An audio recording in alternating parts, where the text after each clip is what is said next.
کوئی اور کلاس کے اندر ہم اس کے اوپر ڈسکس کریں گے. میرے کہنے کا مطلب صرف یہ تھا سمجھنا کہ کبھی جمالی حالت میں اور کبھی جلالی حالت میں، اور یہی چیز ہم ہسٹری میں دیکھتے ہیں. مولا جب وارث وزیر او کانجی نانجی، برما کے اسماعیلی اس کو جانتے ہیں، یہ شخص مشنری بھی تھا اور پکا دیندار تھا. حضرت امام کے جوڑنے کے وقت ان کا انتقال ہوا. مکھی ورین کا یہ پوتا تھا او کانجی نانجی. اپنے واعظ کے اندر بتایا کہ مولا کسی جماعت خانے میں فرسٹ فلور کے اوپر دیدار کا کام اور مہمانی کا کچھ کام کر رہے تھے. جمعے کا دن تھا، نیچے اترے، دعا کا ٹائم ہو رہا تھا. جماعت ہائے زندہ کہہ کے اندر داخل ہوتی تھی. مولا بھی فوراً کام کاج پورا کرنے کے بعد اوپر سے نیچے اترے، فرسٹ فلور پر اٹھے. جب فرسٹ فلور پر پہنچے، مولا نے مکھی کا ہاتھ پکڑ کے بتایا، دیکھو مکھی، ہمارے جانے کے بعد تم خود جماعت خانے میں کھڑے ہو کر ہماری جماعت کو یہ بتانا کہ جب تم جماعت خانے میں داخل ہوتے ہو دعا کرانے کے لیے لائن میں آ جاتے ہو. ہائے زندہ کہہ کے تم لائن میں کھڑے ہو جاتے ہو، جیب میں ہاتھ نکالتے ہو، سکہ لیتے ہو، دعا کراتے ہو، جڑا لے کر اپنی اپنی نشست جگہ پر بیٹھ جاتے ہو. مکھی جماعت کو یہ بتا دینا کہ اتفاق سے دعا کرانے کا تمہارا ٹرن آ جائے. مکھی نے تمہارے طرف ہاتھ بھی بڑھایا، تم نے جیب میں ہاتھ ڈالا، سیدھے ہاتھ کے بجائے تم نے الٹے ہاتھ میں سکہ لے لیا اور مکھی نے بھی ہاتھ بڑھا دیا. تو میرا یہ حکم ہے کہ تم الٹے ہاتھ سے دعا کرا لینا اور اس کے اوپر سیدھا ہاتھ ایسا رکھ دینا، کیونکہ الٹے ہاتھ سے تم سیدھے ہاتھ میں سکہ گماؤ گے، ہو سکتا ہے اتنی دیر میں تمہارا ایمان چلا جائے. ایمان کتنا باریک ہے. پل میں ہم نے کیا سوچا، پل میں کیا ہو جاتا ہے. اس لیے کہ صبح کو اٹھو، رات کو سو، اپنے حق میں دعا مانگو. یہ ڈائریکٹ دعا ہوئی دیناروں. جب کل اسماعیلی کے حق میں دعا مانگو گے تو یہ انڈائریکٹ ہے. ڈائریکٹ مانگی، یا مولا میرا ایمان سلامت رکھ، یا مولا کل اسماعیلیوں کا ایمان سلامت رکھ. اب کل اسماعیلیوں کا ذکر آیا تو اس میں آپ بھی شامل ہو، کوئی الگ نہیں ہو. یہ انڈائریکٹ وے سے آپ نے دعا مانگی. ڈائریکٹ اور انڈائریکٹ وے سے جو ہم دعا مانگتے ہیں، یہ دعا ہم نے جس دن چھوڑ دی، جماعت خانے آنا جانا چھوڑ دیں گے اور پھر دماغ کے اندر ظاہری چیزوں کا اثر بڑھتا جائے گا، باہر کے لوگوں کی باتیں زیادہ اثر کرے گی، اور نتیجہ یہ ہوگا کہ جب ہم کمزور ہو جائیں گے،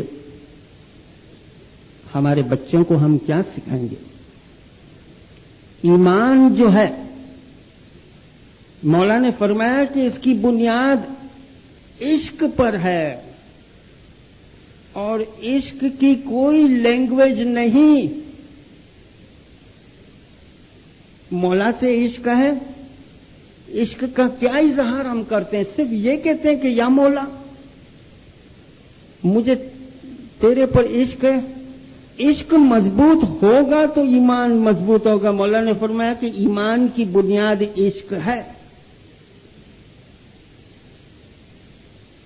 محبت دنیاوی طور سے. بیگم مینارہ کے ساتھ لسبن گئے تھے فور دا فرسٹ ٹائم. مولا لسبن گئے تھے. مولا کی مہمانی میں 20-22 سال کی ایک لڑکی نے پلیٹ کے اندر جلیبیاں بنا کر, تھوڑی سی جلیبیاں بنا کر مولا کے آگے پیش کیا. رومال ڈھانکا ہوا تھا. صبح سے سوچ رہی ہے کہ میں میرے مولا کو یہ کھلاؤں گی, یہ کھلاؤں گی. جب بیچاری مولا کے آگے یہ پلیٹ, اب بیگم مینارہ نے پوچھا مولا سے کہ یہ کیا چیز ہے, تو مولا نے اس کو بتایا کہ اس کو یہ ہندوستانی, پاکستانی, بنگلہ دیشی اس کو جلیبی کہتے ہیں. مولا نے قبول فرمایا تو اس محبت رکھنے والی بچی تھی. نہیں خداوند آپ تو اس وقت میرے سامنے کھاؤ. ہاں ہاں ہم کھائیں گے, ہم بیگم کو بھی کھلائیں گے. ہاں مگر اس وقت آپ کھائیے. مولا نے فرمایا ہاں ہم کھائیں گے.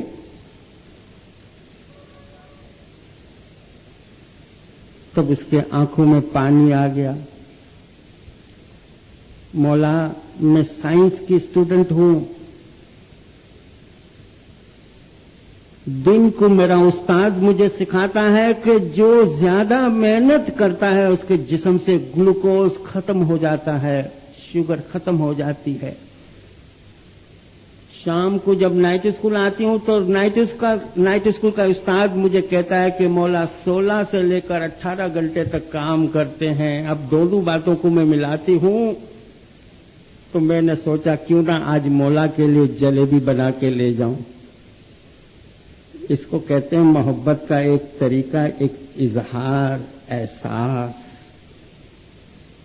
تب مولا نے خود اپنے ہاتھ سے کھایا, بیگم صاحب کو کھلایا.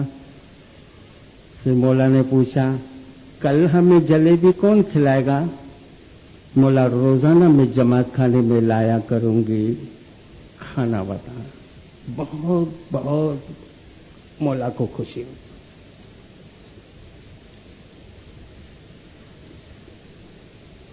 کبھی کوئی چیز پسند آ جائے, کبھی کوئی چیز کا احساس ہے, یہ چھوٹی چھوٹی باتوں اگر ذہن میں اگر ہمارے آئے گی تو یہ چھوٹی چھوٹی اینٹیں مل کر ایک پکی بنیاد بنا کر ہماری بنیاد فاؤنڈیشن کو مضبوط کرے گی.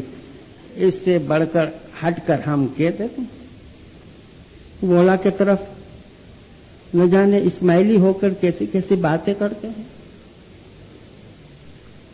شکر کرو, مولا نے فرمایا کہ خدا نے تمہیں ستپنتھ دی, خدا نے تمہیں انسانی جنم دیا اور وہ بھی ستپنتھ دین میں.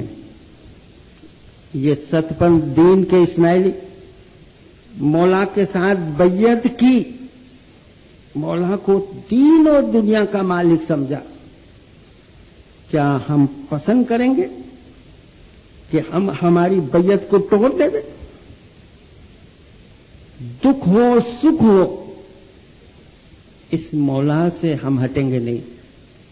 چاہے مولا اپنے جمالی حالت میں ہو چاہے جلالی حالت میں ہے. ہمیں ہمارے پیروں نے جو چیز سمجھائی ہے, جو چیز سکھائی ہے, اسی کے اوپر ہمیں چلنا. ماضی کی طرف دیکھیے کیسے لوگ تھے. ایمان کے معاملے میں یاد رکھنا کوئی دماغ کی ضرورت نہیں. ایمان کے معاملے میں تعلیم یا تجربے کی ضرورت نہیں ہے.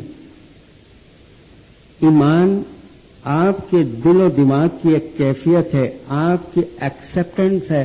اس ایکسیپٹنس کو, قبولات کو مضبوطی سے پکڑنے کے لیے مضبوط سے مضبوط رسی کی ضرورت ہے. مہم کیس سب کو پتا ہے. بمبئی کے اندر ایک ایسا کیس ہوا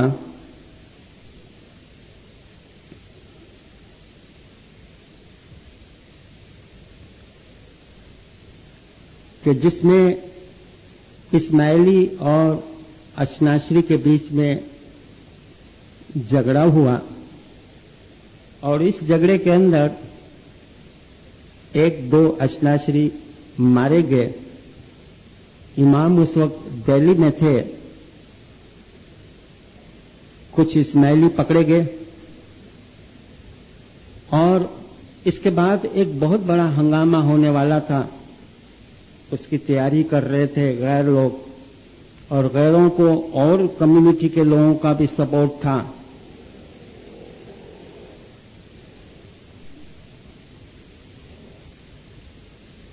مولا کے پاس جب یہ کیس گیا تو کس نے قتل کیا؟ پتہ چلا کہ قتل کرنے والا بھی ان کا ہی آدمی تھا لیکن کلو نہیں تھا، ثبوت نہیں تھا. اب یہ اچانک اسماعیلی قوم کے اوپر ایک بہت بڑی مصیبت آنے والی ہے. حضور وزیر، چیف وزیر حسن علی قاسم علی کامڑیا، قاسم علی جویری کو مولا نے پونا کے اندر بلایا. مولا نے فرمایا مجھے ایک فدائی کی ضرورت ہے، ایک فدائی کی قربانی کی ضرورت ہے. اگر کوئی آ کر میدان میں یہ کہہ دے کہ میں نے قتل کیا تو بات ٹھنڈی ہو جاتی ہے، ورنہ 1000-2000 لوگ مارے جاتے. کامڑیا قاسم علی زویری نے کافی ڈھونڈا بمبئی کے اندر، کون قربانی دے، دولت کی قربانی دے، مکان چاہیے، پلاٹ چاہیے، بزنس چاہیے، یہ چاہیے، یہ جان کیسے دے کوئی؟ بات ہے ایمان کی.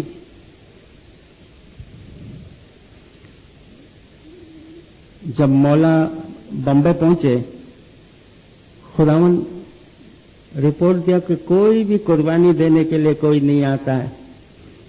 مولا نے فرمایا ایسا کرو، اس وقت کیا بجے ہیں؟ رات کے 10:30-11 بج رہے تھے. جاؤ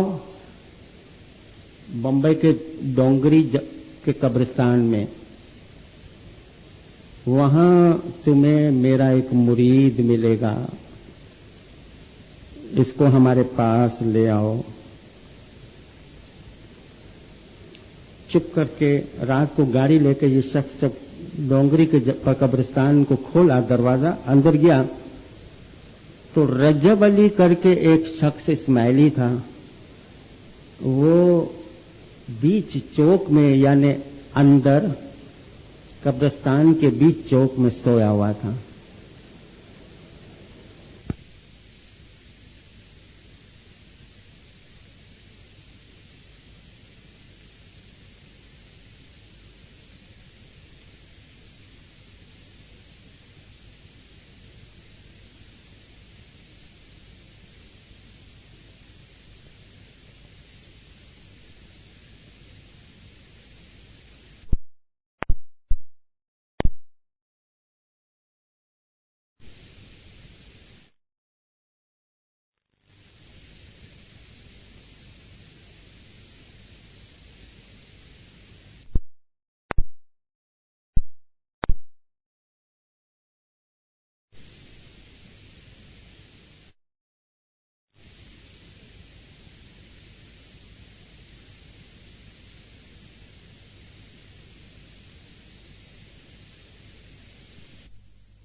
یہ فرمایا اس کو باہر لے جاؤ، پھر نارمل ہو جائے پھر اس کو اندر لے آؤ۔ تھوڑی دیر کے بعد باہر رونے کے بعد جب ٹھنڈا ہوا، کامرہ کاشمیری نے پوچھا کیا بات ہے آپ اتنے روتے تھے، کیا آپ کو مولا کی بات پسند نہیں آئی؟ نہیں کامرہ صاحب ایسی کوئی بات نہیں، کتنا میں بدنصیب ہوں، یہ کتنا بدنصیب ہوں کہ مولا نے مجھ سے اگر چاہا اور کچھ بھی نہیں صرف ایک جان مانگی، کاش میں اس ہستی پہ ہوتا تو ایسی 100 جانیں قربان کر دیتا، صرف ایک جان مانگی اس لیے افسوس کرا، صرف ایک جان۔ اس نے قربانی قبول کر دی، بعد میں ہزاروں کی جان بچ گئی۔ جاؤ ڈونگری کے جماعت اور قبرستان میں رجب علی کی قبر پر لوگ فاتحہ پڑھتے ہیں، میں نے خود دیکھی ہے۔ ایمان کی پرکھ ہے۔ اینی ہاؤ، تو اس طریقے سے مولا کو دنیا میں سمجھنا ہے، من کو کمپرومائز کرنا ہے، ہسٹری کو سمجھنا ہے۔ اس سیشن کو ہم یہاں پر پورا کرتے ہیں، انشاءاللہ دوسرا سیشن 2 دعا کے بعد تسبیح کے بعد شروع کریں گے۔ آپ نے بہت غور سے سنا، آپ کا بہت بہت شکریہ۔ یا علی صلی اللہ محمد۔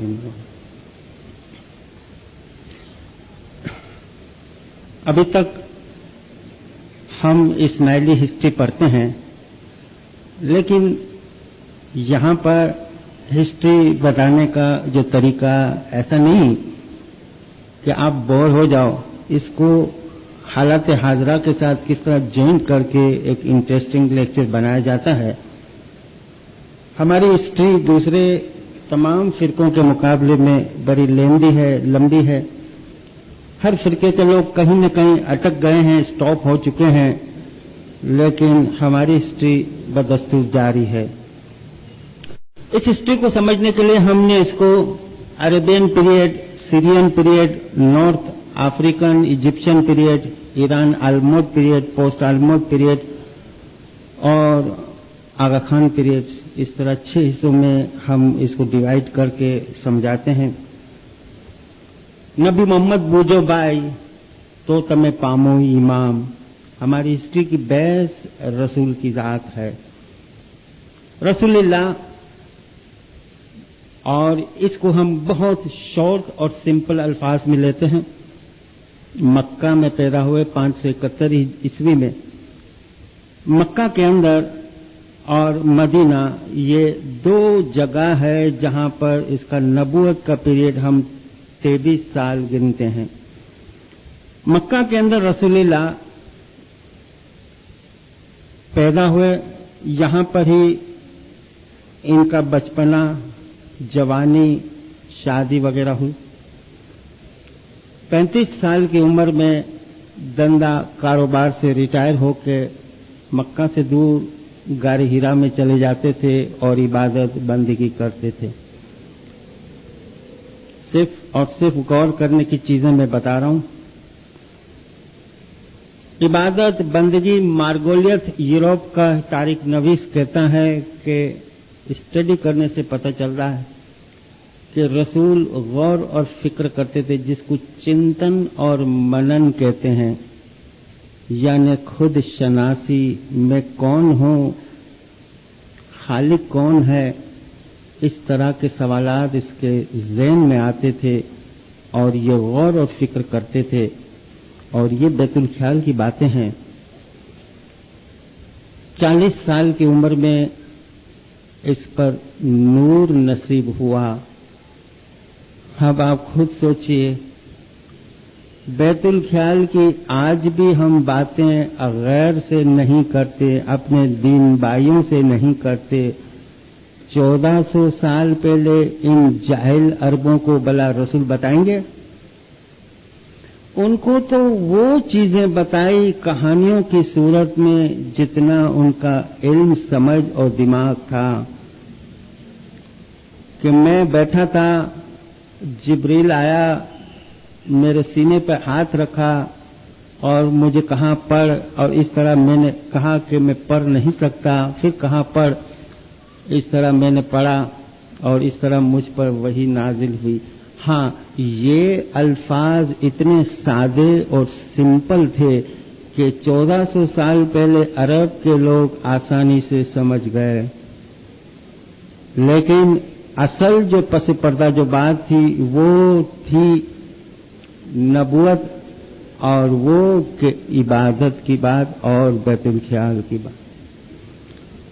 کون سا ایسا کام کیا رسول نے کہ جس کو نور نصیب ہوا، یعنی اللہ کے ساتھ کنٹیکٹ ہوا؟ غور کرو ابھی ذرا، یہ وہ ٹائم ہے کہ ابھی اسلام نافذ نہیں ہوا، نہ روزے کی بات ہے، نہ نماز، نہ حج، نہ زکوٰۃ، نہ جہاد، کچھ بھی نہیں۔ کون سا ایسا عمل ہے جس عمل سے رسول ساتویں آسمان کے کنٹیکٹ میں آ گئے؟ اس سنت رسول کو آج کوئی نہیں پوچھتا، بس ظاہری چیزوں کو ہم پکڑ کے رکھے ہوئے ہیں۔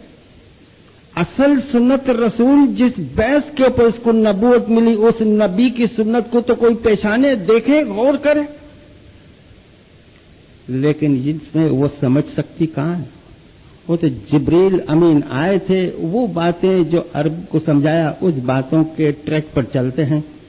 اینی ہاؤ، حضرت علی، حضرت بی بی خدیجہ اور زید بن حارث کا نام آتا ہے کہ جنہوں نے اسلام مذہب قبول کیا۔ گھر کے اندر بات ہے، گھر سے باہر ابھی نہیں نکلے، گھر سے جب باہر نکلے تو پہلے جو شخص گزرے وہ حضرت ابو بکر تھے، اس نے بھی اسلام قبول کیا۔ تو پہلے کس نے قبول کیا، اس کا مسئلہ شروع ہوا۔ تو مسئلہ اس طرح ڈیوائیڈ کیا، یعنی ڈسٹریبیوٹ کیا کہ مردوں میں سے حضرت ابو بکر، اب مرد 4-5 ہوتے تو مردوں سے کہتے نا، بچوں میں سے حضرت علی، اب بچہ ایک اور بچوں میں سے کیا، عورتوں میں سے بی بی خدیجہ عورت ایک ہے یا عورتوں کی بات ہو، اور غلاموں سے زید بن حارث، اب تھا ہی ایک غلام تو زید بن حارث۔ طارق نویس مسعودی نے کہا حضرت علی کا اسلام قبول کرنے کا سوال ہی پیدا نہیں ہوتا، اسلام تو وہ قبول کرے جس نے بت پرستی کی تھی، ایک چیز چھوڑے اور دوسری چیز اپنائے۔ علی نے کبھی بھی بت پرستی نہیں کی تھی۔ مجھے کسی نے ایک سوال کیا، سوال کرتے رہتے ہیں کہ آب شفا، یہ میرا ذاتی جواب ہے، اور آب زمزم میں کیا فرق ہے؟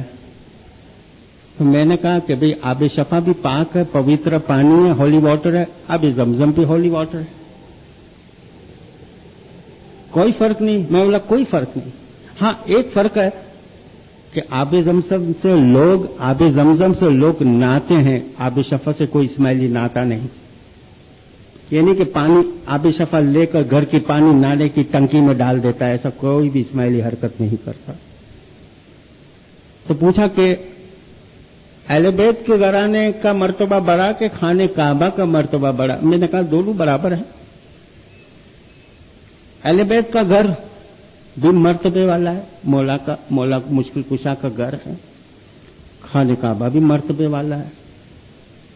ہاں فرق اتنا کہ علی کے گھر میں کبھی بت پرستی نہیں ہوئی، ہاں خانہ کعبہ میں بت پرستی ہوئی تھی، فرق اتنا۔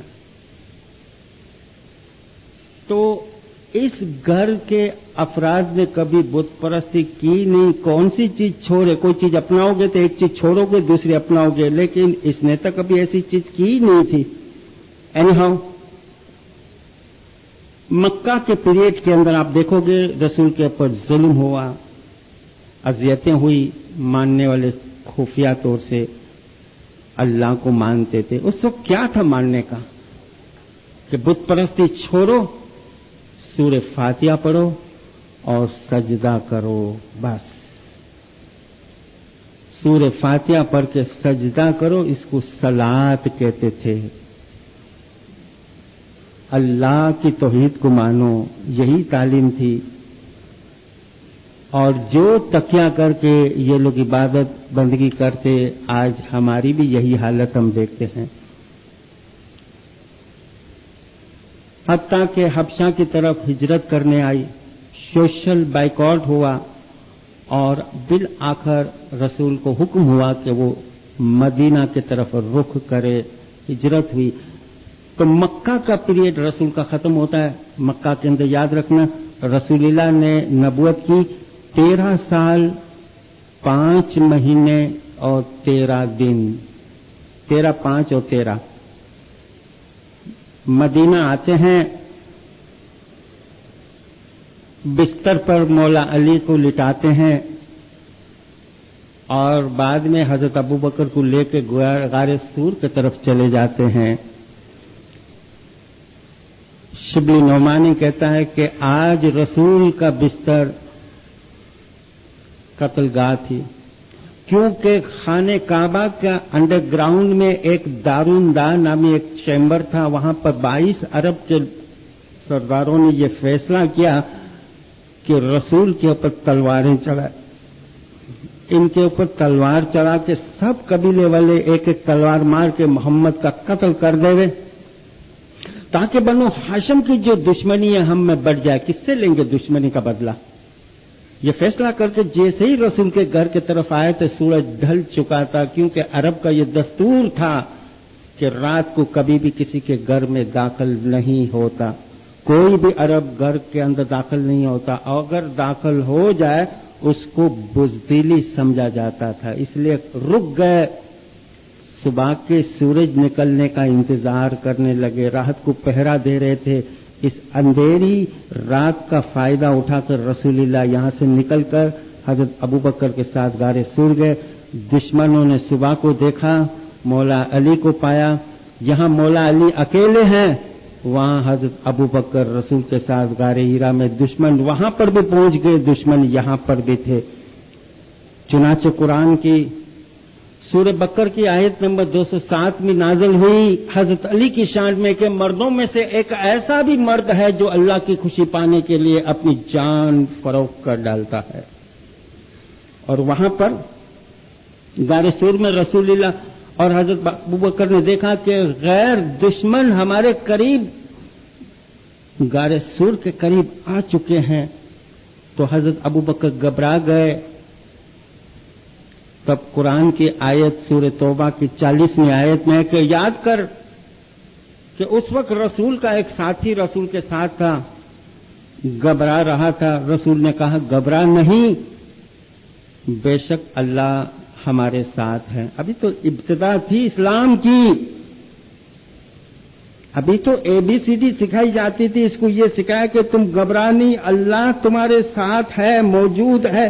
اگر ABCD کی جگہ X اور Y اور Z کے اسٹیج پہ اگر وہ دیندار ہوتا تو رسول یہ کہتے کہ گھبرا نہیں، یہ تیرے ساتھ ہوں، میں تیرے ساتھ ہوں، یہ نور تیرے ساتھ ہے۔ 225 میل کا راستہ طے کر کے مدینہ کی طرف آئے، مسجد قباء بنائی، 14 دن قیام کیا، اور پھر آپ دیکھتے ہو مدینہ کا پیریڈ ہوتا ہے، 3 جنگیں ہوئی، جنگ بدر، جنگ احد اور جنگ خندق۔ ان تینوں جنگوں کے اندر مسلمانوں کو جو بھی کامیابی ہوئی، بعد میں صلح حدیبیہ ہوا اور خیبر کی جنگ ہوئی اور فتح مکہ کا واقعہ اس گراؤنڈ کے اوپر اسپرنگ ہوا۔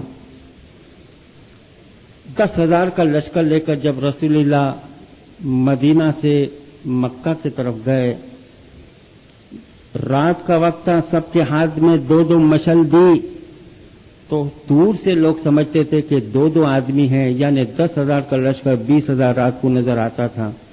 خانہ کعبہ کے اندر گئے، کوئی قتل و غارت نہیں ہوئی، حضرت علی کو ساتھ لے کر گئے اور 360 بتوں کو گرایا۔ آپ نے کبھی غور کیا ہے کہ حضرت علی کو شیعہ اور سنی کرمullah وجہی کہتے ہیں اور کسی کو نہیں کہتے. کیوں؟ حضرت علی کو یہ پوچھا گیا آپ نے بتوں کو کیسے گرایا؟ بتایا کہ میں نے ایسے گرایا کہ اس کو کبھی آنکھوں سے نہیں دیکھا، میرے چہرے نے اس کو فیس نہیں کیا، میرے چہرے سے ہٹ کر میں اس طرف منہ کر کے اس کو گرایا تھا. ایسا چہرہ جس نے بتوں کو نہ دیکھا ہو، اس چہرے کے اوپر اللہ کا کرم ہو، اس لیے اس کے نام کے ساتھ پڑھا جاتا ہے کرمullah وجہی. چند بتیں جو بلندی کے اوپر تھے، اونچائی کے اوپر تھے، چند بت رسول اللہ کا ہاتھ نہیں پہنچتا تھا. رسول نے حضرت علی کو اجازت دی کہ میرے کندھے پر سوار ہو کر ان بلندی پہ جو بت ہے اس کو گراؤ. ایسا ہی ہوا.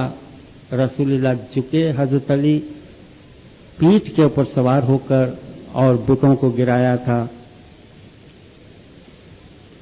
شیعہ حضرات اس واقعے کو بڑی ترجیح دیتے ہیں، امپورٹنس دیتے ہیں، اور 150 سال تک حضرت امام جعفر صادق کے زمانے تک لوگوں کو ہمیشہ ڈسکریڈٹ کرتے تھے، خاص کر کے سنیوں کو، کہ دیکھا ہمارے علی کی مثال، اس کا مرتبہ کہ علی رسول کے کندھے کو پر سوار. تو شیعوں کا منہ بند کرنے کے غرض سے سنیوں نے ایک دوسری حدیث ہجری سن 50 کے آس پاس ایک دوسری حدیث بنائی تاکہ شیعوں کا منہ بند ہو جائے. حدیث کیا تھی؟ کہ دراصل رسول جب خانہ کعبہ کے اندر حضرت علی کو لے کر داخل ہوئے تو حضرت علی نے یہ کہا کہ یا رسول اللہ چند بت اوپر ہے، بلندی کے اوپر ہے، آپ میرے کندھے کے اوپر سوار ہو جائیے اور ان بتوں کو گرائیے. دیکھیے یہ من گڑت حدیث کے اندر آفر حضرت علی کر رہے ہیں. تو رسول اللہ نے کہا کہ نہیں اے علی، تو نبوت کا بوجھ نہیں اٹھا سکے گا، اس سے بہتر ہے کہ تو میرے کندھے کے اوپر سوار ہو جا. یہ نئی حدیث بنائی. تو شیعوں نے اس کے جواب میں کہا کہ حضرت رسول اللہ اونٹ، کھچر اور گھوڑے کے اوپر سواری کرتے تھے، جانور نبوت کا بوجھ اٹھا سکتے ہیں. علی کی بات آئی تو نبوت کا بوجھ تو نہیں اٹھا سکتا. تو کوئی یہ چھٹانگ 2 چھٹانگ کلو 2 کلو یا من کا وزن یہ کوئی ویٹ ہے نبوت؟ یہ نبوت اور امامت کوئی وزن ہے یا ترازو میں تولے جاتے ہیں؟ ایسی چیز ہے. اینی ہاؤ فتح مکہ کے بعد جنگ حنین ہوئی اور جنگ حنین کے بعد ہم دیکھتے ہیں واقعہ خم غدیر کا ہوا ہجری سن 11 کے اندر. یہاں ہم اس کا ذکر نہیں کرتے، آپ لوگوں نے اچھی طرح سنا. ابھی تک اس صدی تک، اس پیریڈ تک، ابھی تک سنی حضرات میں ہمارے پاس ایسے رپورٹ ملی ہے کہ واقعہ خم غدیر کے متعلق ابھی تک 110 صحابی اور صحابی کی صحبت میں رہنے والے کو تابعین کہتے ہیں، رسول کی صحبت میں رہنے والے صحابی 110 صحابی، 84 تابعین، 355 علماء، 25 تاریخ نویس، 27 راوی، 11 مفسرین، 18 علماء دین اور 5 فلسفی نے اس واقعے کی تصدیق کی ہے کہ واقعہ خم غدیر کا برابر ہوا تھا. واقعہ خم غدیر کے 82 دن کے بعد رسول اللہ کی وفات ہوئی. میں نے ابھی بتایا مکہ میں 13 سال 5 مہینے اور 13 دن تک نبوت کی. مدینہ کے اندر سمجھنے کے لیے بہت آسان فگر ہے، 9 سال 9 مہینہ اور 9 دن. کل پیریڈ رسول کا جو نبوت کا ہے 23 سال 2 مہینے اور 21 دن. ثقیفہ بنی سعدہ کا واقعہ آتا ہے اور اس کے بعد جو مدینہ سے 325 میل کے فاصلے پر 6 میل کے فاصلے پر 325 مہاجر اور انصاروں نے مل کر آپس میں خلیفہ بنایا تھا اور وہاں پر بنو ہاشم کا کوئی فرد موجود نہیں تھا. یہ بڑی ڈسکشن والی بات ہے. اینی ہاؤ یہاں پر حضرت ابوبکر کو الیکشن کے ذریعے